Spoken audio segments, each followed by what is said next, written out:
me corresponde a mí comenzar con una cierta reflexión sobre los modos de desarrollo en América Latina, desde una crítica que viene de la transformación social ecológica, que es un poco el programa regional en el cual trabajo y que es uno de los programas regionales de la Fundación. ¿Me escuchan bien, verdad? Me dicen porque a veces no tengo bien la retroalimentación. Sí, bien. Tal vez contextualizar un poco una discusión de este tipo tendría que ver con el momento capitalista que tenemos hoy. Sabemos que el capitalismo como sistema económico siempre presenta tensiones y contradicciones, siempre. Sin embargo, en cada época de la historia tiene unas características o tensiones o contradicciones específicas. Algunos siempre están pensando de que puede ser el momento de esas contradicciones finales que puedan significar el paso de un sistema a otro. Otros lo ven como la tendencia del capitalismo a poder superar sus contradicciones y sobre esa base fortalecerse y seguir vigente. En mi opinión, el capitalismo tiene una gran capacidad de sobrepasar sus tensiones, pero en algún momento determinado tendrá que enfrentar tensiones terminales. ¿Cuándo será eso? Bueno, ya eso es otro tema. En este momento enfrenta al menos tres grandes contradicciones. La primera, una sobreproducción frente a un estancamiento de la demanda global. La productividad, la capacidad de producir bienes y servicios en el mundo es exponencialmente mayor a cualquier época, pero la capacidad de demanda de poder comprar, adquirir esos productos se ha limitado mucho por los problemas de empleo, por los problemas de los salarios reales, por el despojo a muchas poblaciones, porque no hay suficiente ingreso de la población general para poder consumir toda esa sobreproducción de bienes, sobre todo bienes con una gran o una alta obsolescencia programada. Entonces, esta es una crisis porque si se produce mucho y no se puede vender, ¿qué pasa con esos bienes? Ahí hay un problema, ¿no? Segundo, la economía capitalista normalmente estaba fundamentada en la producción. Obviamente había un financiamiento de, ese capital, de esa producción, pero hoy, desde los últimos por lo menos 40 años, y sobre todo en el siglo XXI, la vía financiera del capitalismo es más rentable que la propia economía real. ¿Qué significa esto? Que para los grandes capitales, frente al estancamiento relativo, por ejemplo, de esta capacidad de demanda global, es más fácil invertir en bonos, en acciones, recomprar sus acciones, y ahí están obteniendo unas ganancias muy superiores a las que obtiene la economía real. ¿Significa esto que no importa la economía real? O sea, la economía de los bienes y servicios. Sí, sí, sí importa, pero la ambición y la avaricia de poder obtener recursos en el menor tiempo posible, la mayor cantidad de ganancias, hace que diversifican una gran parte de sus activos o compran activos financieros para ganar ahí y eso reduce en cierta forma las posibilidades de la inversión en la economía real. Pero además algo más perverso, con el dinero que se obtiene a través de la especulación financiera en las bolsas de valores, en los mercados de bonos, en otras operaciones con activos tóxicos, se acrecienta el dinero de los grandes capitales y con eso pueden venir a nuestros países y comprar nuestros activos. Eso es perverso y pasa. Entonces, por eso menciono como una contradicción, porque el capitalismo está basado sobre la idea de la producción, ¿no? Pero ahora la especulación financiera juega un papel importante que complementa a esta. El tercero, los límites físicos del planeta no dan para más, ¿verdad? Es decir, la dinámica capitalista, en este caso, como sistema dominante, supera, o mejor dicho, transgrede los límites biofísicos y provoca entonces grandes niveles de destrucción ambiental de los ecosistemas, contaminación e incluso la misma enfermedad del COVID-19 hay que verla en esa perspectiva, por la transgresión de las zonas silvestres, por la necesidad de producir o de poblar ciertas zonas, y eso está aumentando la probabilidad de enfermedades de origen zoonótico, es decir, de animal que pueden mutar a los seres humanos, con independencia de las razones específicas de cómo se da el virus coronavirus actual, ¿verdad? Pero sí tiene que ver mucho con esta transgresión de los límites naturales. Estas tres contradicciones, el capitalismo las podría solventar a su favor, pero ¿a qué costo? ¿A qué costo? Esa es una gran pregunta. O sea, si eso significara una superación del sistema capitalista hacia una transformación distinta, ahí tenemos una oportunidad. Si el capitalismo supera esto, pero a costa de nosotros, de la naturaleza o de nosotros como humanos, bueno, esto es muy grave. Los tres aspectos que menciono convergen en una gran concentración de la riqueza y en la precarización de los medios de vida de la mayoría de la población mundial. Por eso ustedes ven esos porcentajes de acumulación de la riqueza, ¿no? Un 1% de la población mundial puede tener más del 50, 60, 65% o más de la riqueza con relación al resto, ¿no? Eso no es fortuito. si nos trasladamos a América Latina, tendríamos que ver que las diferentes teorías que han tratado de explicar y guiar el desarrollo, todas parten de una visión de la racionalidad occidental dominante, ¿no? Que se basa sobre todo en la idea de un crecimiento económico permanente, en una modernización del aparato productivo, donde lo tradicional siempre es visto como algo viejo, arcaico, atrasado, ¿no? Siempre con despectivo. Y una modernización sociopolítica institucional, es decir, las instituciones viejas deben ser suplantadas por instituciones modernas que puedan manejar los intereses complejos de las sociedades actuales. ¿En qué se diferencia? Si estas son similitudes de estas teorías, ¿cuáles serían algunas diferencias para explicar el desarrollo a partir de la base de acumulación económica? Bueno, las diferencias a veces tienen que ver con quiénes y cómo se apropian de los excedentes económicos, qué grupos, qué sectores sociales, qué sectores económicos, qué papel del Estado, qué papel del mercado, qué tipo de inserción internacional es la más conveniente, un protección de mercados más cautivos, o una apertura selectiva, o una apertura indiscriminada, por ejemplo.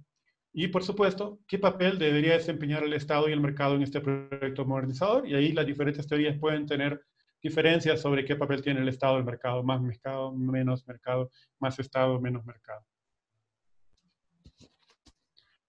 Para América Latina, al menos tenemos 5 debates importantes que han influenciado la discusión sobre el desarrollo en la región. Por supuesto, de una perspectiva sombría, el debate, la tensión entre capitalismo y socialismo, ¿no? Es fundamental, entendiendo el tema de la el papel del mercado y lo privado frente a la posibilidad de socializar, colectivizar, socializar medios de producción, de generalizar, universalizar derechos a través de un estado de bienestar en las diferentes formas de entender izquierda y socialismo. Pero ese es un debate fundamental que marca mucho la discusión en América Latina. Y ya dentro del propio capitalismo, la discusión, por ejemplo, entre referentes como Hayek y Keynes, Hayek de la escuela austriaca neoliberal y Keynes, pues desde la perspectiva más del papel del Estado en la promoción del capitalismo, eso también ha marcado mucho, ¿no? Es decir, durante mucho tiempo después de la Segunda Guerra Mundial, las ideas keynesianas prevalecieron varias décadas, mientras que las ideas neoliberales estaban como escondidas en las universidades de Inglaterra, de Estados Unidos, pero cuando la crisis que generó la caída, digamos, de las ideas keynesianas a finales de los 70, principios de los 80, las ideas neoliberales entonces toman una vanguardia y una hegemonía potente que todavía hoy vemos. Otro debate interesante para América Latina fue el de modernización y dependencia, la teoría de la modernización y dependencia. La teoría de la modernización venía desde la lógica de los países más industrializados o más ricos, que decían que los países en su desarrollo, en vías de desarrollo o el tercer mundo, según la categoría que se utilice, simplemente tenían que seguir el camino que ellos siguieron, dejar atrás los métodos de producción arcaicos, dejar atrás muchos sesgos y errores, según esta concepción, y de esa manera nuestros países podrían alcanzar una senda de desarrollo y converger con las economías e industrias más adelantadas. Frente a eso se opuso desde una perspectiva desde el sur global, con fuerte apego a América Latina, pero no solo a América Latina, una teoría de la dependencia que decía que eso no era posible, que esa convergencia que se planteaba desde la teoría de la modernización no era cierta, porque la propia desarrollo e industrialización de los grandes países centrales estaba ligada a una dominación, a una explotación de las periferias. Y esto pues generó todo un debate. La propia CEPAL, sin ser explícitamente partidaria de la teoría de la dependencia, aunque tuvo algunas personas que formaron parte de la CEPAL, pero que lo formuló a través de la teoría estructuralista, ¿no? De una teoría estructuralista para América Latina que planteaba que sí, que el deterioro de los términos de intercambio entre los países latinoamericanos y los países centrales no podía generar realmente un desarrollo porque había una distorsión en los precios de nuestras materias primas que exportábamos con los bienes de mayor valor agregado que importábamos. Un debate muy interesante. Un cuarto debate es el debate entre el crecimiento económico y el desarrollo humano sustentable, que lo podemos encontrar desde los 70, pero se formaliza sobre todo en los años 90 con la visión del PNUD, donde critica de alguna manera que el desarrollo no puede ser visto solo como el aumento del PIB, sino también como otras dimensiones, como ustedes saben, el desarrollo humano, la salud, la educación, ¿verdad? Básicamente, y no solamente el ingreso. Bien, este debate no critica la manera en cómo se acumula económicamente en las sociedades capitalistas, solamente dice que el desarrollo humano es más que el PIB y que tienen que haber transferencias de ese crecimiento hacia las áreas sociales y también en otros campos hacia la participación ciudadana, etc. Y más recientemente, en las últimas 2 décadas, por efectos de esta nueva acumulación por desposesión o nueva acumulación originaria que se da con los territorios, se ha generado un debate entre las ideas neodesarrollistas y post-extractivistas. ¿En qué sentido? El neodesarrollismo podríamos plantearlo, por ejemplo, para América Latina, como aquellos planteamientos que dicen que América Latina tiene que sacar adelante su desarrollo económico con lo que tiene, sus recursos naturales, si puede hacer industria, etc. Y que de ahí debe generar una gran transferencia para apoyos sociales. Un poquito fue esto lo que guió bastante a los gobiernos llamados, a los progresistas del gobierno llamados así, durante prácticamente desde 2000, 2004 hasta 2014, donde fueron relativamente mayoritarios en América Latina, sobre todo en América del Sur. Y el post-extractivismo es como una corriente analítica crítica a este neodesarrollismo. Dice, está bien que se capte mayor excedente de las exportaciones en América Latina, pero que esto no se haga generando un mayor peso de los bienes naturales, de recursos naturales, del extractivismo, porque eso genera unos grandes problemas, conflictos sociales, pero también un gran deterioro ambiental y además genera una concentración de la riqueza. Y es todo lo que ustedes seguramente conocen de cómo se opone el post-extractivismo a estas ideas desarrollistas, ya sea de gobiernos neoliberales o de gobiernos llamados de izquierda. La cosa es que ninguno de estos, ni en el apogeo del liberalismo clásico, ni en la época de la intervención estatal, ni en el neoliberalismo, ni en los llamados regímenes neoliberales, se ha sopesado adecuadamente el campo ambiental. La dimensión ambiental ha quedado muy rezagada. En parte es entendible porque posiblemente los límites que estamos viendo en los últimos años no existían en otros momentos. Pero hoy, descuidar esta dimensión no se puede, es imperdonable. Entonces, para ir entrando con el tema latinoamericano, es importante decir que las teorías, como la teoría de la dependencia, decían que en América Latina no existían, por lo tanto, las condiciones clásicas para seguir un proceso del llamado desarrollo de los países occidentales, de los países centrales. ¿Por qué? Que habían factores que nos hacían ser exportadores de materias primas y nos ha firmado una especialización del trabajo, una división internacional del trabajo como productores de materia prima, exportadores de materia prima.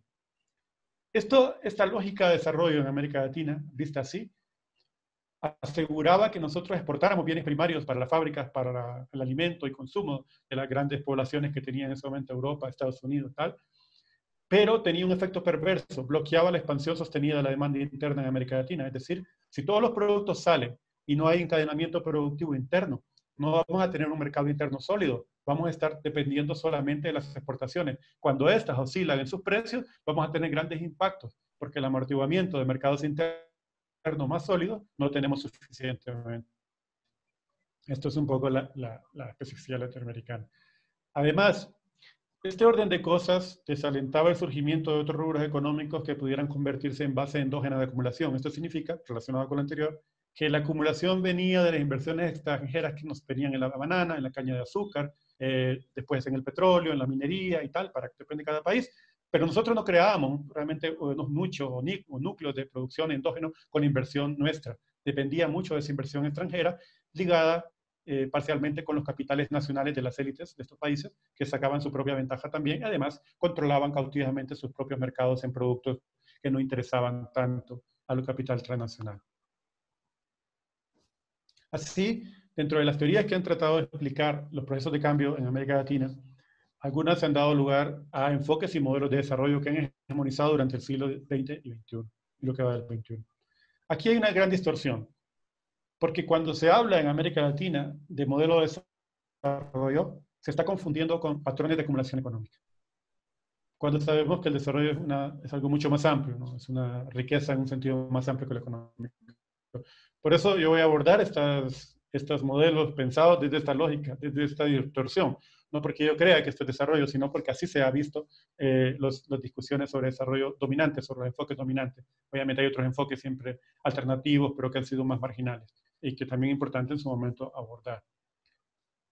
Bien, entonces estas discusiones sobre el desarrollo basado en los patrones de acumulación económica generan muchas distorsiones para comprender la idea de un desarrollo en América Latina y eso por eso amerita, y ustedes lo van a tener en el resto del módulo, un poco qué hay más allá de la acumulación económica para pensar el desarrollo.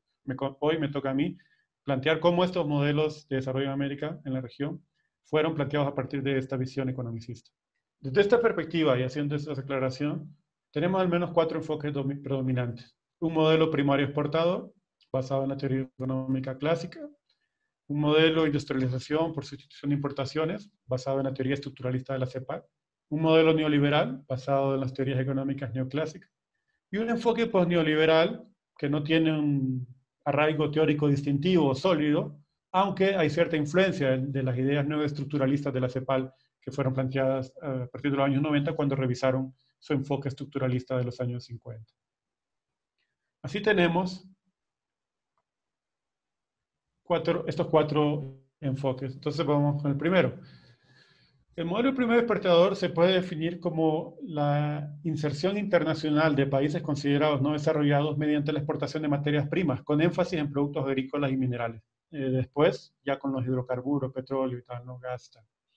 El auge, no es que esto duró mucho más tiempo, pero el auge, el periodo de mayor auge de esto, digamos, lo podemos encontrar en la región entre 1870 y 1910 aproximadamente. ¿Qué factores lo propiciaron? Bueno, obviamente, primero, la disposición abundante de materias primas y de fuerza de trabajo barata en los países periféricos. La concurrencia de gobiernos que hacían concesiones demasiado generosas a estos grupos capitalistas y también les daban grandes exenciones fiscales. Si ustedes revisan las reformas liberales en toda Latinoamérica, se van a dar cuenta que antes de esta apropiación privada como la tenemos hoy, habían diferentes formas de propiedad, incluso había unas formas de propiedad colectiva, ¿verdad? Cofradías, etcétera, propiedades que a veces estaban ligadas a la iglesia, a veces estaban ligadas a las comunidades indígenas, y todos estos tipos de tierra en realidad fueron barridos en su generalidad por estas reformas liberales para poner la tierra, que era el medio de producción fundamental en ese momento, al servicio del que tenía capital e interés de hacerla producir. También entonces esto implicaba traer mucha inversión extranjera en el sector primario, porque para exportar se ocupaban inversiones en capital más fuerte, en tecnología, que no tenía el capital nacional necesariamente. Otro factor propiciador fueron los avances tecnológicos, que permitieron a los países desarrollados procesar masivamente y dar valor agregado a materias primas, pero necesitaban esas materias primas de las colonias y excolonias, en primer momento, después, aunque fueran países independientes, esas colonias. Otro factor que lo propicia es el aumento del poder adquisitivo y la capacidad de consumo de vastos sectores obreros en Europa y Estados Unidos, y que podían entonces comprar productos industrializados, pero que venían con materias primas nuestras o alimentos que venían de nuestros países. Y también, por supuesto, los avances en el transporte marítimo que permitía a su vez reducir el tiempo de traslado, pero aumentar la carga de materias primas y mercancías finales. La tecnología en los temas de transporte, logística, eso siempre es fundamental para cada enfoque económico. Características de este modelo: reprodujo y consolidó el carácter dependiente e inequitativo que venía de la colonia, simplemente lo confirmó. Se configuró un sistema productivo heterogéneo y especializado conformado por un sector moderno, muy dinámico, ligado a la exportación de los productos primarios, y un sector atrasado de subsistencia, donde convivía o se dedicaba la mayor parte de la población, que era la mayoría, que no estaba ligada a las plantaciones o a las explotaciones mineras. Este modelo carecía de un motor interno y dependía fundamentalmente de las exportaciones. Ahora, los incrementos en la productividad del sector exportador, las mejoras en la producción, en absorción tecnológica, etcétera, no se trasladaban al conjunto de todas esas ideas en Honduras del enclave bananero, etcétera. Bueno, la mayor parte del excedente, además, esto es importante, no se reinvertía en nuestros países. Como era capital externo, incluso el capital, creo yo, o nacional, ese capital iba mucho al exterior.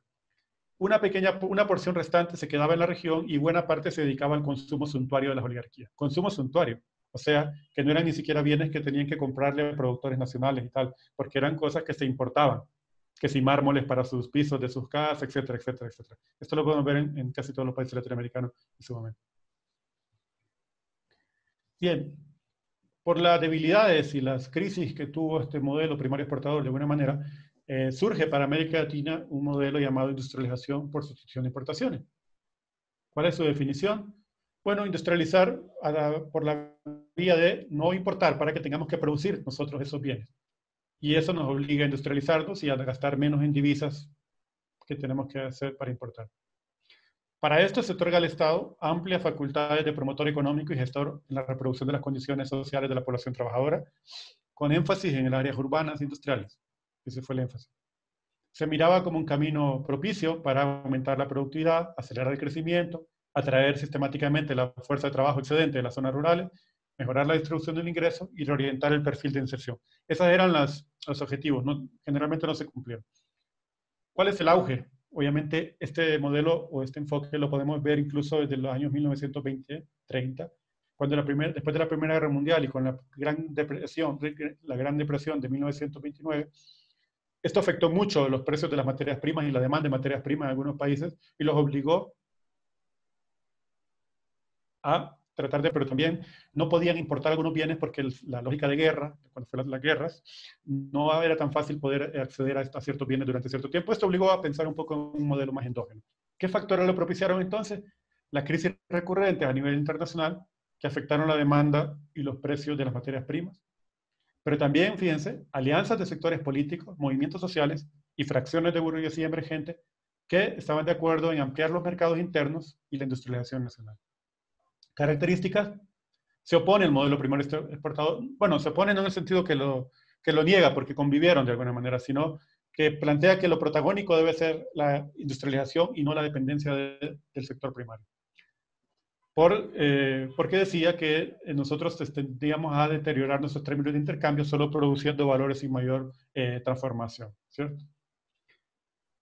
Otra característica es que preveía comenzar con la sustitución de bienes de escasa intensidad tecnológica, como decir calzado, ciertos alimentos, ¿verdad? El vestuario.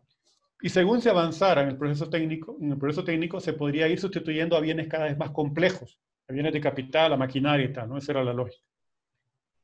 Sin embargo, no se logró porque cuando se tenía que pasar de casi todos los países hasta los más rezagados, lograron impulsar cierta industria básica, liviana.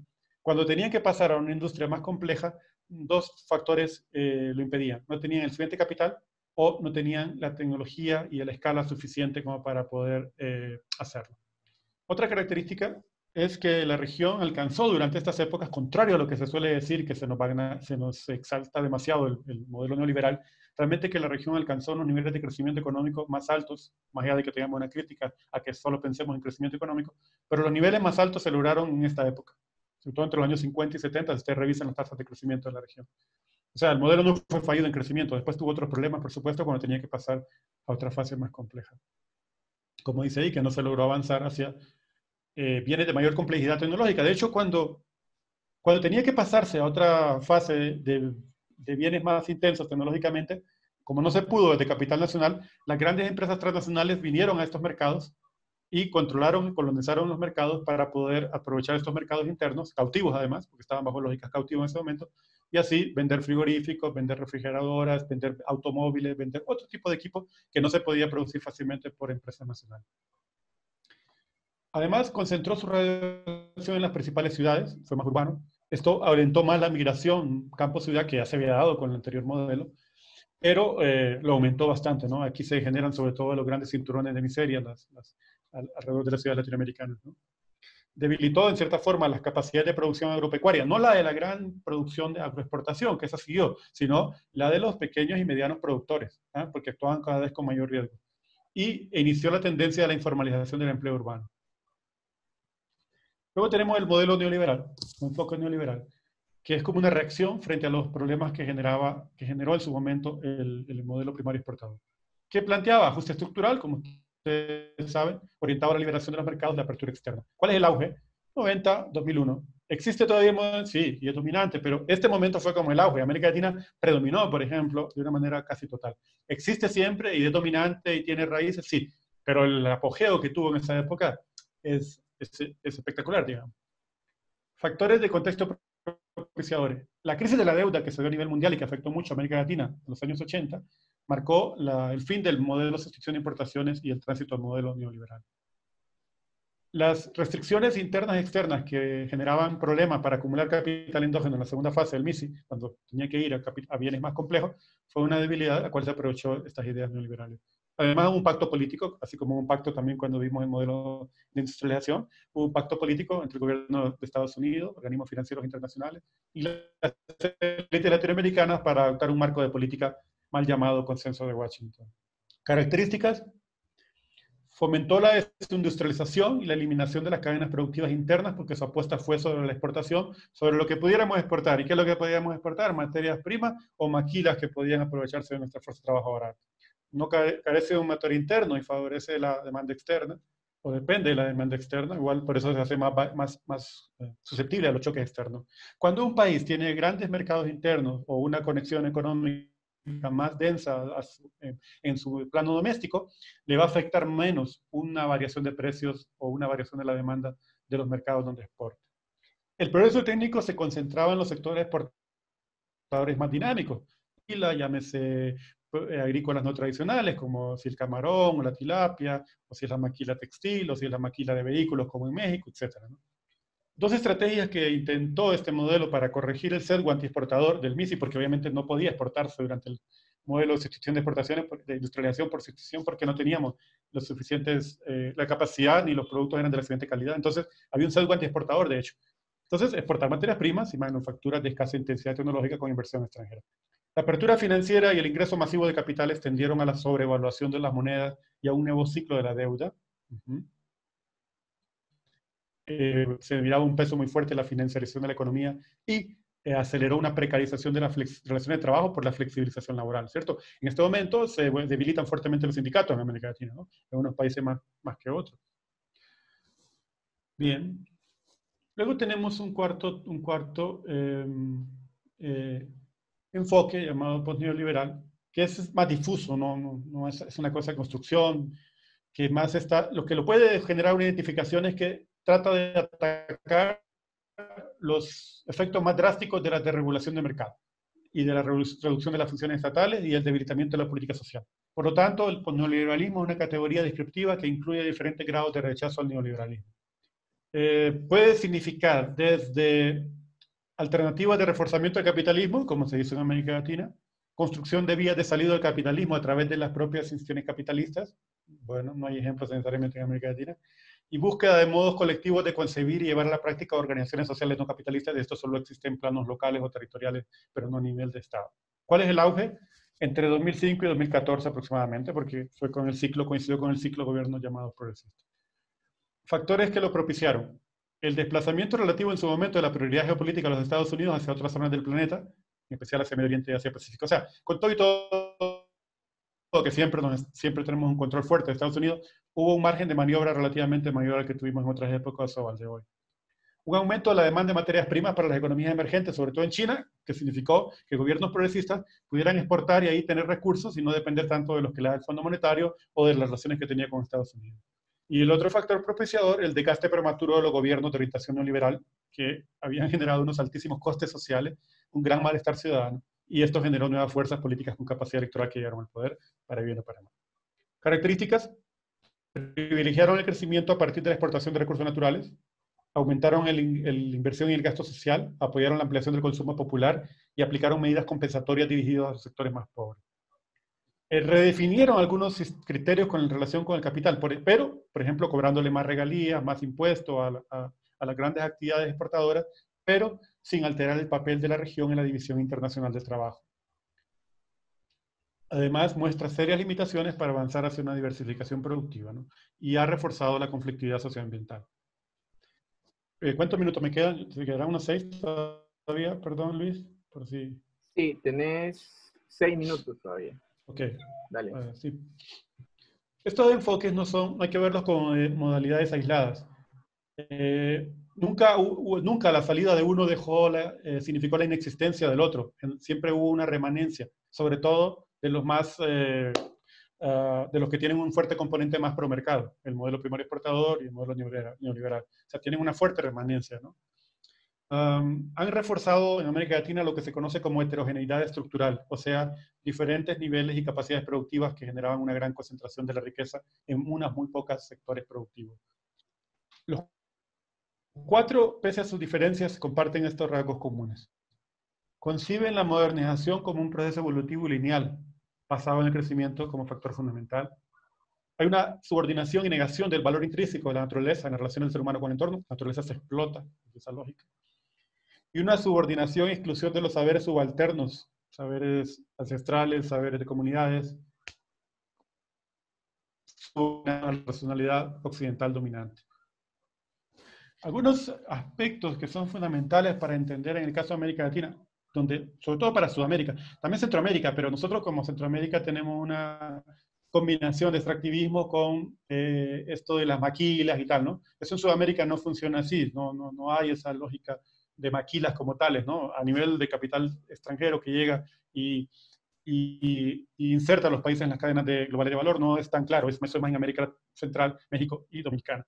Pero hablando del extractivismo como tal, algunos factores que se asocian a por qué puede tener tanto peso en la región latinoamericana tiene que ver con la dotación de acervo natural en América Latina, de las mejores, de las regiones con más riqueza natural en el mundo. Tiene que ver con el proceso de acumulación originaria, cómo se fue conformando la propiedad, por ejemplo, el control de los medios de producción. Tiene que ver con la división internacional del trabajo y el papel que la región se le asigna en esa división. Tiene que ver con las relaciones de poder, la economía política, el extractivismo, cómo los grupos económicos que tienen el control de la tierra antes, ahora de otros medios, lograron el poder político y generaban políticas que incentivaran a sus propios negocios en detrimento de otros.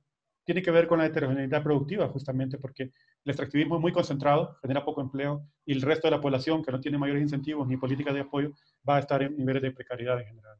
Tiene que ver con el capitalismo y el consumo, porque estos productos que nosotros sacamos hacia afuera no son consumidos acá, se necesitan para esta gran maquinaria de consumo mundial. Y tiene que ver con el capitalismo financiarizado del siglo XXI. ¿Por qué? Porque les decía que, entre otras cosas, porque ese gran capital que viene acá muchas veces se logra con capital, con dinero sin respaldo que se emite por los grandes bancos centrales de los países del G7 o de Estados Unidos, y ahí vienen a comprarnos con esos recursos nuestros activos y nos dejan más pobres, ¿no? Y generan una actitud especulativa y rentista en nuestros países.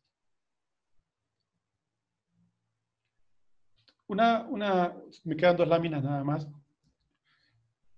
Si uno pensara en los filtros socioambientales para las actividades económicas en un enfoque de desarrollo distinto, tendría que pensar cuál es el efecto de esas actividades económicas sobre las contribuciones en los ecosistemas, cómo afecta a la reproducción de los ecosistemas. Es un primer filtro, un filtro importante. Los efectos sobre las relaciones sociales en las comunidades, en los medios de vida de las comunidades. Si yo construyo una camaronera en un golfo, ¿qué está pasando con el pescador artesanal si queda fuera de esa lógica y queda prácticamente desplazado? Las cosmovisiones y las relaciones de género. Es un filtro fundamental porque son las relaciones sociales. Efectos en la salud humana, en los procesos de extracción, producción y consumo. Piénsese en la soja, en la palma africana, todo lo que eso significa, y en otros productos, pero para poner un ejemplo. Y el nivel de apropiación social de los excedentes, porque una vez que se produce la riqueza, ¿quién se queda con cuál? ¿Cuáles son los salarios? ¿Cuál es la vía tributaria? ¿Cuáles son los incentivos fiscales? Entonces, estas dimensiones son fundamentales en la economía de un enfoque alternativo. Finalmente, termino con esta lámina.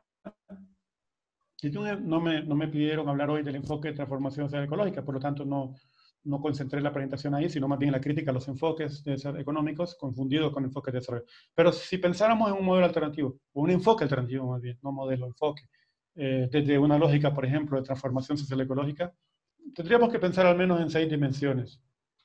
El fortalecimiento del Estado democrático y social de derecho, eso tiene toda una amplitud, ¿verdad? Para que no solo sea bla, bla, bla, pero significa un enfoque de derecho, etcétera, etcétera. Y una tributación suficiente.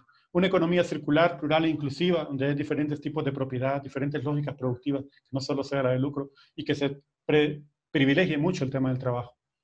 Hacia el cambio de las prácticas de consumo, porque mientras tengamos estas formas de consumo, tanto en la región como afuera, la que genera nuestra extracción de muchas materias primas y recursos, esto no es funcional, no es sostenible, mejor dicho. Hacia el cambio de los sistemas de producción, ¿no? Tiene que ver con una... A ver, ahí la idea fundamental es, hagamos crecer aquello que es menos contaminante, que genera más empleo y que socialmente es más conveniente. Y hagamos de crecer, generemos obstáculos a aquello que es realmente dañino, como las energías carbonizadas, como la movilidad con auto privado. Hagamos crecer el transporte público, hagamos crecer las energías limpias, hagamos crecer la economía social y solidaria, hagamos crecer los circuitos cortos, etcétera, ¿no?